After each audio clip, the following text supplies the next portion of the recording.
Au nom du Père et du Fils et du Saint-Esprit. Amen. Mon Seigneur et mon Dieu, je crois de tout mon cœur que tu es ici, que tu me vois, que tu m'entends. Je t'adore avec profonde révérence. Je te demande le pardon de mes péchés et ton aide pour faire de mon mieux ce moment de prière. Marie, ma Mère Immaculée, Saint Joseph et mon ange gardien, intercédez pour moi. Viens Seigneur, nous t'attendons. Dans les montagnes, en cas de tempête, de neige, en cas d'orage et d'éclairs, tout le monde se retrouve dans les refuges de montagne. Et tous, nous sommes égaux devant ces refuges qui s'offrent à nous, parce que bien, les dangers de la mort bien, nous font courir, qui que nous soyons, dans ces endroits plus sûrs. Et alors, dans les refuges, on trouve un berger de passage, on trouve un touriste qui faisait une petite promenade dans la plaine, et on trouve un montagnard passionné qui s'élance pour faire le Mont Blanc. On trouve aussi des touristes plus fortunés qui ont des guides qu'ils payent au prix fort. Bref, face au danger, qui que nous soyons, nous avons besoin d'un refuge. Et en ce 7e jour de la neuvaine à l'Immaculée Conception, nous nous souvenons que Marie, Notre-Dame, est le refuge pour nous tous, car elle est le refuge des pécheurs, et nous sommes tous pécheurs. Nous avons tous besoin de Marie, nous avons tous besoin de ce refuge de montagne qui nous abrite du danger, de la mort à laquelle le péché nous mène. Oui, le péché, c'est la mort de l'âme, la mort de notre personne. Le péché ne mène qu'à la mort. Alors nous avons besoin, Marie, de toi, pour retrouver, garder, conserver, développer et arriver à la vie éternelle. La vie éternelle. Alors nous fêterons le 8 décembre l'Immaculée Conception. Marie sans péché, Marie conçue sans péché, Marie toute belle, Marie qui n'a rien à voir au fond avec le péché et rien à voir, on pourrait dire, avec les pécheurs. Alors comment est-il possible que Marie, qui est si étrangère au péché, qui n'a jamais touché aux fruits défendus, Marie qui est la nouvelle Ève, celle qui est le chef-d'œuvre de Dieu, comment peut-elle être le refuge des pécheurs? Comment peut-elle accepter que des pécheurs s'approchent d'elle? Elle qui a si bien compris que chaque péché est une offense à son Fils, une offense terrible à Dieu. Eh bien, c'est le vieux prophète Siméon qui nous fait comprendre comment Marie va devenir la refuge des pécheurs.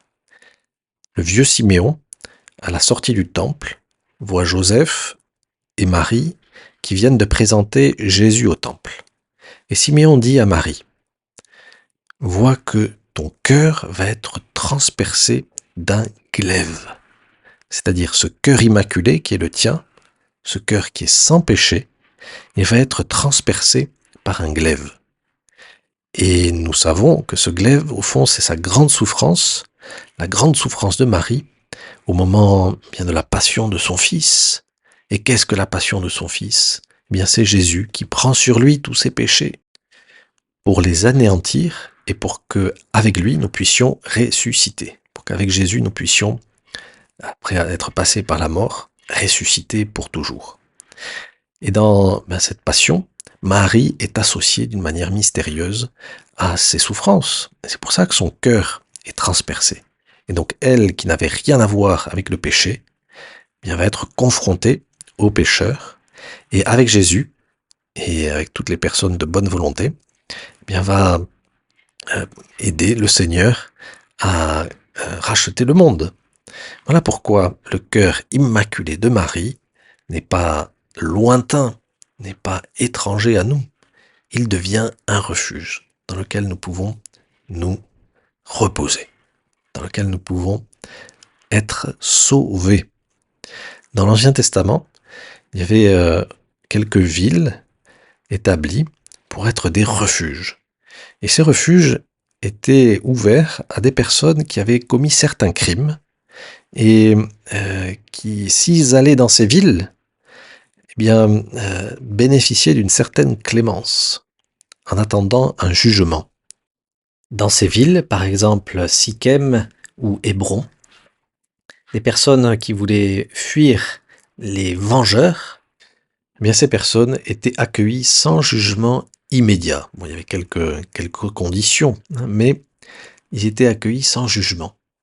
Et ils pouvaient rester là, dans une certaine tranquillité, jusqu'à la mort du grand prêtre.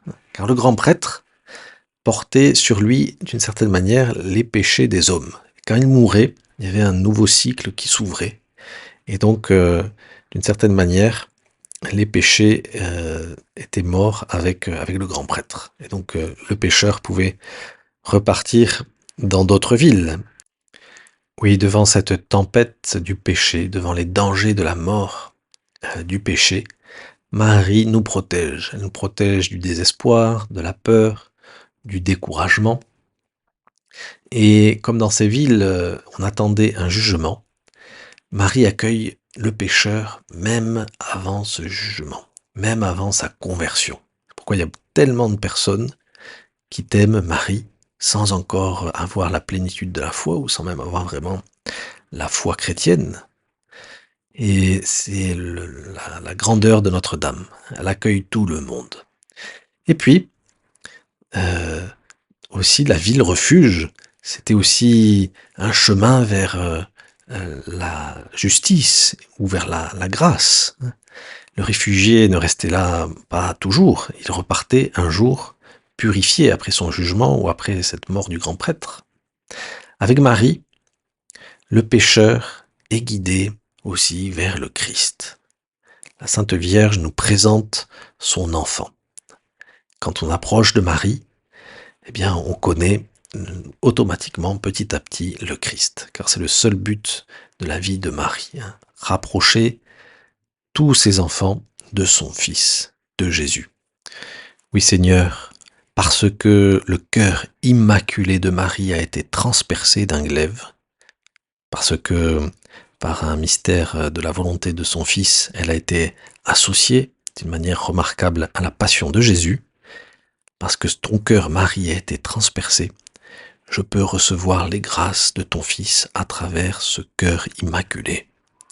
Je peux m'abreuver de sainteté, je peux m'abreuver de pardon, de miséricorde en m'approchant du cœur immaculé de Marie qui m'ouvre grand ses portes. Il y a un lien donc indestructible, extraordinaire entre les pécheurs, donc entre moi et toi, Marie. Entre mon cœur blessé aussi, mais par le péché, et ton cœur immaculé. À Paris, il y a un beau sanctuaire dans lequel on peut prier devant une magnifique statue de Notre-Dame, refuge des pécheurs. Cette statue est dans une église qui a été consacrée justement au cœur immaculé de Marie, au XIXe siècle. Et ce sanctuaire s'appelle Notre-Dame des Victoires, car tout pécheur que nous sommes, si nous nous approchons de Marie, si nous demandons sa protection, si nous la voyons comme un refuge véritable, eh bien, Notre-Dame nous mènera vers la victoire. Elle nous mènera vers la vie éternelle. Alors cette vérité de Marie comme notre refuge, comme gardienne de notre vie, comme celle qui va aussi nous obtenir la vie éternelle à travers son Fils, eh bien Saint Bernard l'a magnifiquement exprimé dans un poème que tu connais, qui a été mis en musique et par lequel nous pouvons finir notre moment de prière. Dans l'angoisse et les périls, le doute, quand la nuit du désespoir te recouvre, si devant la gravité de tes fautes, la pensée du jugement te tourmente, regarde l'étoile, invoque Marie. Si tu la suis, tu ne crains rien. Elle te conduit sur le chemin. Sainte Marie, refuge des pécheurs, priez pour nous.